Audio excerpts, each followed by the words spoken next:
বিদ্যুৎ চুরি করছেন, সাবধান হয়ে যান। সতর্কবার্তা বিদ্যুৎ দপ্তরের। বিদ্যুৎ চুরি রুখতে কি কি ভূমিকা গ্রহণ করছেন বিদ্যুৎ দপ্তর জানেন কি? দিনের পর দিন বিদ্যুৎ স্পৃষ্ট হয়ে মৃত্যুর সংখ্যা যেন বেড়েই চলছে। জানা গিয়েছে অধিকাংশ গ্রামাঞ্চলে হুকিং করতে গিয়ে বিদ্যুৎ সংযোগে প্রাণ যায় কিছু মানুষের। তাই এবার সাধারণ মানুষকে বিদ্যুতের ব্যবহারে সচেতন করতে বিভিন্ন ধরনের সচেতনতামূলক শিবির করছেন বিদ্যুৎ দপ্তর।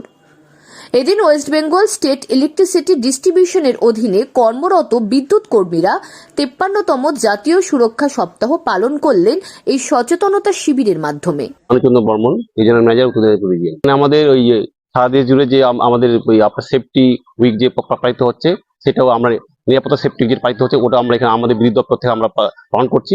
সেই উদ্দেশ্যে আমরা এখানে একটা বড় একটা পদযাত্রার ব্যবস্থা করেছি। তার সঙ্গে আমরা পরে আবার একটা ছোটখাটো একটা আমরা সেমিনারও করবো।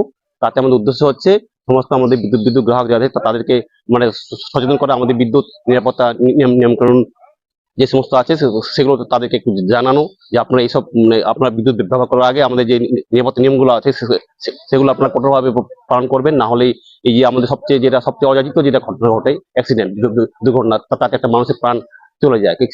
একজন মানুষের প্রাণ চলে গেলে সেটা আমরা ফেরত পাবো না। যাতে আমরা আপনার অ্যাক্সিডেন্ট ফ্রি যেন যাতে আমরা বিদ্যুৎ পরিষেবা দিতে পারি, সেই উদ্দেশ্যে আমাদের এটা সেমিনার প্লাস এই পদযাত্রা করা। 4 মার্চ থেকে আগামী 10 মার্চ পর্যন্ত এই নিরাপত্তা সপ্তাহে তারা সাধারণ মানুষকে বিদ্যুতের ব্যাপারে সচেতন করবেন বলে জানা যায়। এই নিরাপত্তা সপ্তাহের মূল উদ্দেশ্য হল সাধারণ মানুষকে বিদ্যুতের ব্যাপারে সচেতন করে তোলা। বিদ্যুৎ দপ্তরের আধিকারিক মানিক চন্দ্র বর্মন বলেন, হুকিং করে বিদ্যুতের সংযোগ করতে গিয়ে বিভিন্ন সময় বিভিন্ন দুর্ঘটনার কবলে পড়ছেন কিছু অসাধু মানুষ। অধিকাংশ লোকজনই বিদ্যুতের ব্যবহার সম্পর্কে অজ্ঞ। অনেকেই হুকিং করেন, সকাল বিকেল বিদ্যুতের তার নিয়ে নাড়াচাড়া করেন, অথচ তারা স্বাভাবিক কারণে বিদ্যুতের ব্যবহার বিধি জানেন না। দপ্তরের লোকজন তাদের বিরুদ্ধে ব্যবস্থা নিতে গিয়ে হেনস্থার শিকার হচ্ছেন। বাড়ির হয়তো কানেকশন আছে, তাদের করেছে, তাদের হয়তো প্রপারলি আর্থিংটা তারা ঠিকমতো করেনি, ওয়ারিংটা ওদের প্রপার নেই, ঠিক আছে, ওরা ইনসুলেটর ইউজ করে সেসব করে না, বেয়ার কোকোনাট থাকে, অনেকে থাকে তার ঝুলে থাকে, হয়তো দেখা গেলো ইলেকট্রিক সুইচে তারা হাত দিচ্ছে, হাত ভিজা অবস্থায় হাত দিচ্ছে, তাতে অ্যাক্সিডেন্ট ঘটতে পারে, ইলেকট্রিক শক খেতেই পারে। অনেক জায়গায় দেখা যায় হুকিং করে অনেকে মানে ওটা একটা বেআইনি করছে, বেআইনি তো আছেই, ওটা তাতে আমাদের লস তো আছে। তাছাড়া এছাড়া ওখানে একটা বড় বিপজ্জনক, ওখানে একটা ইলেকট্রিক শক যে কোনো সময় ঘটতে পারে। হুক করতে গিয়ে দেখা গেলো ডায়েট হলো, শর্ট খেয়ে গেল।